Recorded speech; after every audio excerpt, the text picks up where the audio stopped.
2, 1, level up, level up, level up, level up, level up, level up. So what I did is I just started being cocky about it. Like I just started seeing it for what it was. All these kids act exactly the same. None of them have their own identity. They all want to be like each other. And hey guys, it's me here. I just wanted to share with you guys a quick video on an event I went to today. I was not going to post this video, so I do apologize for like the noise in the background and the kids. It was more like a family event, social event, but I feel like this is something everyone should be aware of and take a look at.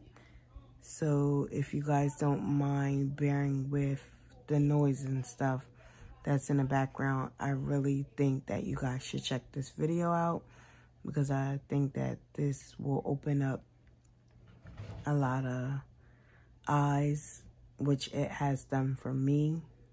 So I figured if it was an eye-opener to me, it could be an eye-opener to anyone. It is a little late, so I was pretty much in bed. So don't mind my hair or my voice. I just wanted to inform you guys and give you a heads up before the actual video played. So bear with me, guys. But thank you for tuning in. I thank you for checking out this video. And if you like what you see or hear, give it a thumbs up and feel free to subscribe to my channel. Bye. Stay tuned. Okay. Do you need to get up? I am recording.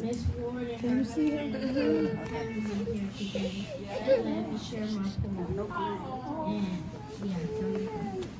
How you gonna bully someone if you don't know what they've been through? When you feel sad if it happened to you, ask somebody for help if you don't have a clue. Don't talk bad about somebody just because you don't like their shoe. It's best to say sorry and not do it again, because if you do, it's gonna be a serious consequence. Maybe you should try and count to 10. Bullying is wrong, that's why I made this song. So next time, fix your mistake and learn to take a break.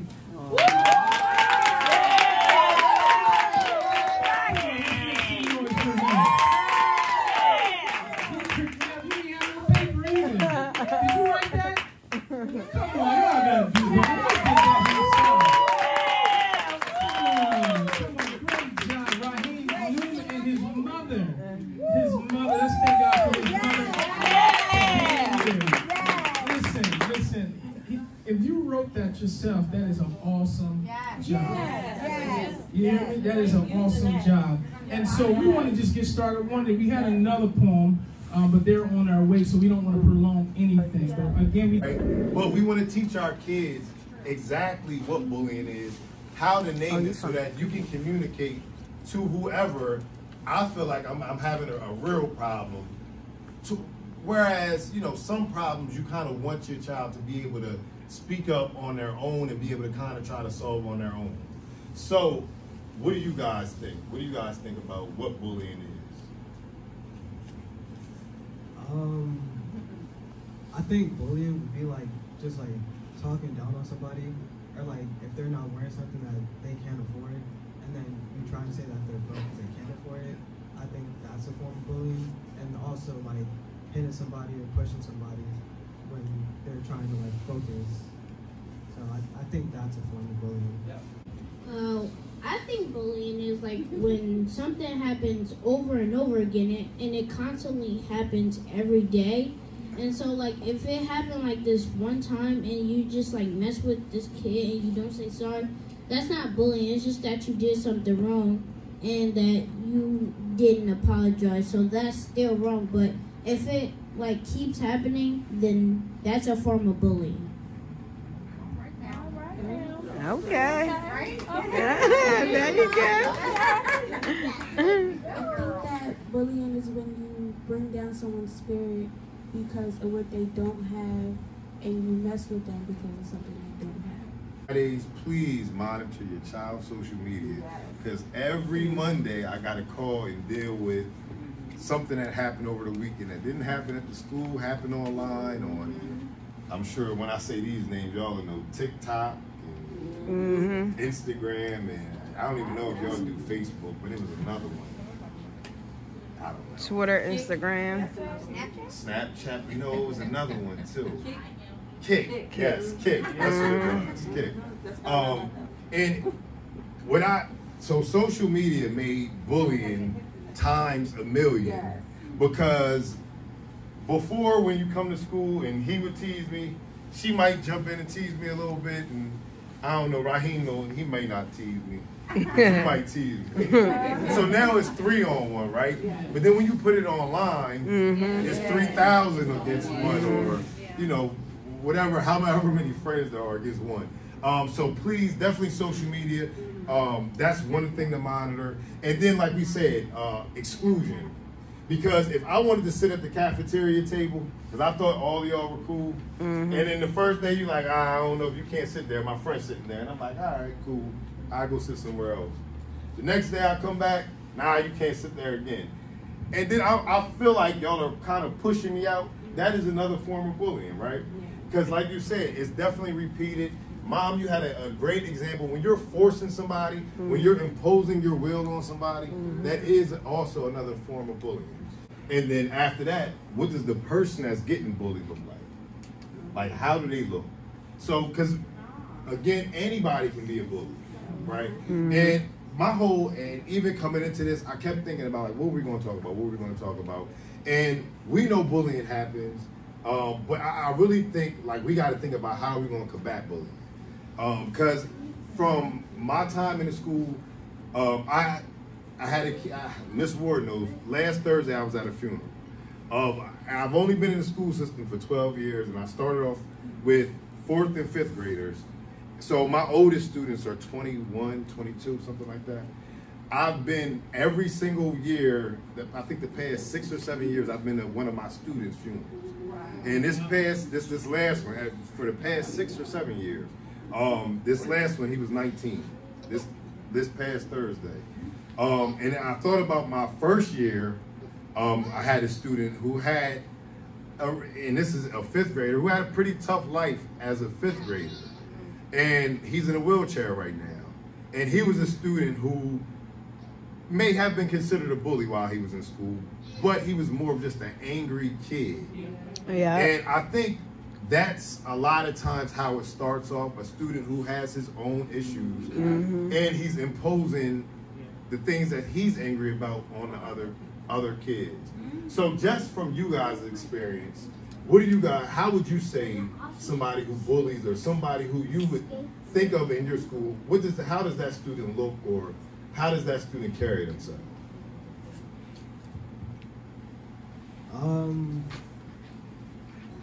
I don't really know how to explain it in this school, because we haven't really been in the school for too long. But in the last school I was in, how I would describe one of them would probably be like, they probably had one of the newest shoes, or like had one of the newest like earphones, and then they saw somebody that didn't have it, and then they get on them because they didn't have it. But really, it's because they're insecure, because they're getting picked on at home. So that's how I would describe one of them. Wow. Yeah. I would describe a bully, like a bully, like they think they're like tough on a person that's like weak or something like that. Well, my school, but my last school in charter, well, my little sister, she used to get bullied because she was like her skirt used to be saggy, and like people used to talk about it. And then when I come, I'll be the bigger person to tell her to like just don't like kill yourself, but she tried to kill herself with bullying. I'll be trying to talk to her about it, and I'll be trying to talk her out of it. So yeah. That's okay. Like, I'm gonna go off what Mr. Coffee said. A bully is like somebody who has issues at home, and like I would describe them as like if something happened at home, like their father died or mother died, and they really don't like have anybody to love or something. So if they're like down or something, they try to like be a bully. So like nobody will mess with them about their personal issues. A bully can be someone who is not emotionally stable, who can't handle their emotions, or it can be someone who has everything that they want and want to pick on you because you don't. Yep, there you go. Yeah, there you go. Yeah.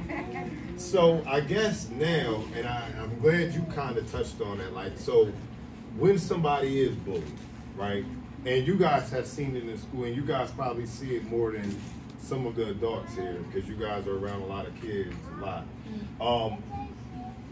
Students who you feel like are getting bullied, and I know you said even sister has some things where she felt bad about herself. How does that person act? The person that's getting bullied, how do you guys see that person? I see that person as like closed off. They keep their emotions to themselves and then want to express anything else. That could be a tool for them to get bullied, and like just try to go along with it and then try to laugh it off when they know that it actually hurts them. I think that's what I feel one of them looks like.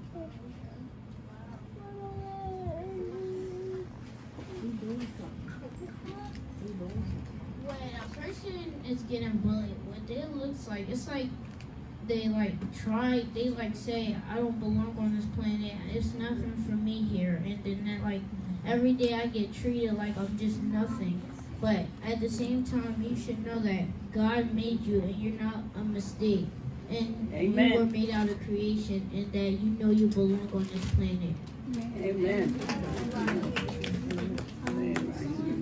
If they're going to usually look like they are drained and out of energy, and they look like they want to be alone all by themselves and just want to get through the school day. Yeah. Can I say something? Yeah. As far as what a bully looks like, as far as the cyberbullying, he has no face. He hides behind the media thing, and he can do whatever he wants to hurt you without you even knowing who it is. A lot of bullies get a lot of courage hiding behind their phones or whatever, wherever they're spreading their stuff out at. And I think that they have a lot of pain inside of them, so they get to make somebody else feel as bad as they feel. That's all I got to say for the moment. Okay. I think they were saying, like, what does the person look like that's getting bullied? Sometimes they will isolate themselves, but sometimes they're actually acting out in school. Yep. So now their behavior is being, it's like it's not being modified, but it's being displayed, where they're acting out. And so now that causes a problem where, like, say, I think she was talking about her daughter, where her daughter, got in trouble, and then now she was caught up. And when they really got to the bottom of it, it was because she was being bullied. Yeah, bullied by, like, 3 people at the same time. So then just one day, your friend just said, I'm tired of it, I'm about to just go join them. So you get other friends, and then so your old friend with her new crew starts to come and bully you. And then so you're like, wait, I thought we were friends. What happened to that? Oh, I'm not your friend. And, oh, remember that time you stole something from me? Oh, yeah, now I'm getting payback. And then so that's when you just start reacting off of what they did. Can't beat them, join them. So, this is my first year back in elementary school in a long time. And coming over here, we talked about how to combat bullying. Because we know, well, elementary school kids, from what I believe, they mimic a lot of their parents' behavior, like we've been saying. Yeah. So, depending on where our kids come from, and we know our kids come from all over, and they see a lot of different things, we got to just teach them how to communicate. Whether how to communicate their emotions when I'm upset, I can't just hit. But sometimes at home, when their parents get upset with the things that they do, they get hit, whether it's spanked on the butt or... So you see kindergarten, 1st grade kids coming in, right? And their first reaction to anything they don't like is to hit. And because of my soft heart, I don't want to call them a bully. I don't, look, hey beautiful, and yes, I call my babies beautiful. But even when they are hitting people, I call them beautiful. But we really gotta, as parents, check how we're moving around our kids and watch how we're moving around our kids, because they are gonna mimic these things when they go to school. So when we are encountering kids who are hitting first or even fleeing first, you'll tell a kid to do something and they'll refuse and just run, but they are mimicking what they see. If a parent gets upset with their kid and their first thing is, get out of here, go to your room, go. That's what they know. They know to shut down. So in regards to bullying, it kind of took me off. At Harlan, we talk to our kids about how to stand up to bullying. So when you see it happening, letting the student know, hey, you're making me uncomfortable, I need you to stop. The next thing you need to do is report it, right? And I think that's the next step, where some kids kind of feel like, I don't know who to report it to, or should I report it? Is this something I should hold in? Or does anybody even want to hear that somebody keeps stepping on my shoe, or nobody is letting me sit at the table with them? Or is that something too small? But even though it's hurting me, is it too small to go back and tell my teacher or my parents about? So I know Raheem may know, but the rest of you guys, how comfortable are you with standing up to a bully or reporting a bully? I'll let y'all think about that. How comfortable are you with standing up to a bully or reporting a bully? So, you should be,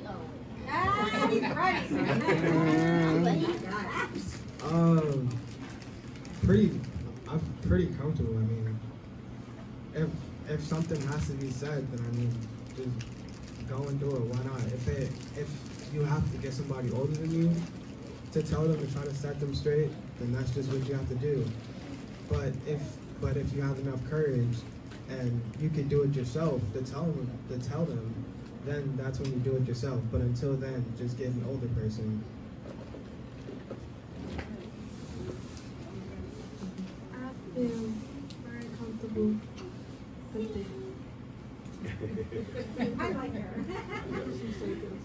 We should be comfortable about telling an adult that, like, somebody's getting bullied, because even if you see somebody getting bullied and then a bully comes over to you and threaten you and say, well, I saw that you saw this happen, so if you say to an adult that this happened, I'm going to do this to you, but you should still tell, because they're not going to do it because they're too scared to do it, and they're already going to get in trouble for bullying. Mommy.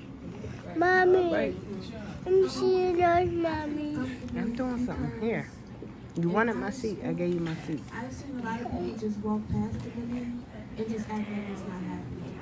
I don't, because like usually I either know the person, or I know what they've been through, or I know that they just shouldn't deserve that, and I'll say something. Now, parents, I guess this one is for you. Oh, you got to grab one too? All right now. Okay. I'm sorry.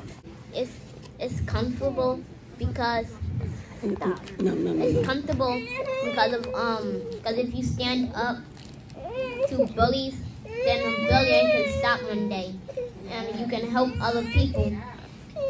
And sometimes some people actually get hurt, so that's why I want to be a doctor. So I can help other people.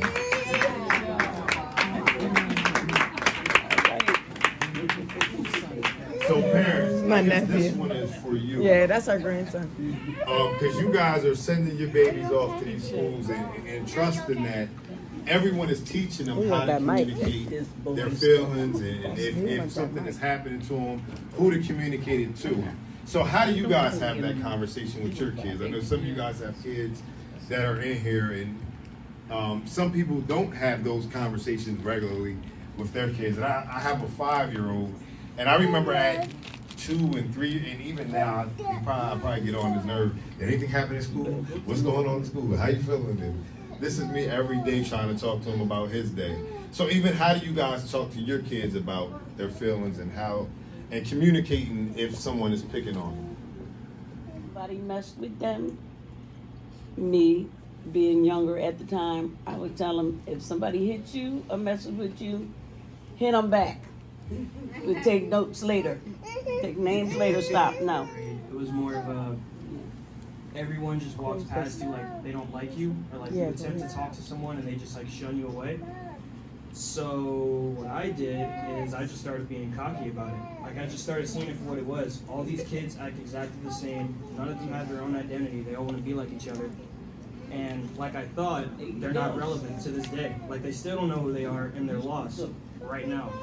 And it's like when you get out into the actual world, if you're still picking on people at 30 years old, nobody likes you. It's just as simple as that. So it's like you party in your 20s, you struggle in your 40s. That's like what they're doing. So instead of sitting with those kids, I just go off and practice dancing. I performed at their pep rally one time, and then they all liked me. So I say, work on you. You first. You first. Them actually, they shouldn't even come second because they're just gonna flock with whatever is cool. I would like go to my mom or like people I'm like with, like when I'm in school or something, like somebody like if I get in trouble will talk to me like Miss Ward or Mr. Cuffy, like somebody who I'm comfortable with. But at the end of the day when I go home I'll talk to my mom. Growing up, I was emotionally and physically abused by my mother, so I never really had like that person I could go to. And if I had like a problem at school, I would just keep it to myself. So my aunt, she would always make me feel like you didn't have to tell me something if you didn't want to. If you want to, you can. So I feel like I had that warm opening that I can express my feelings and she won't judge me for it. Good job.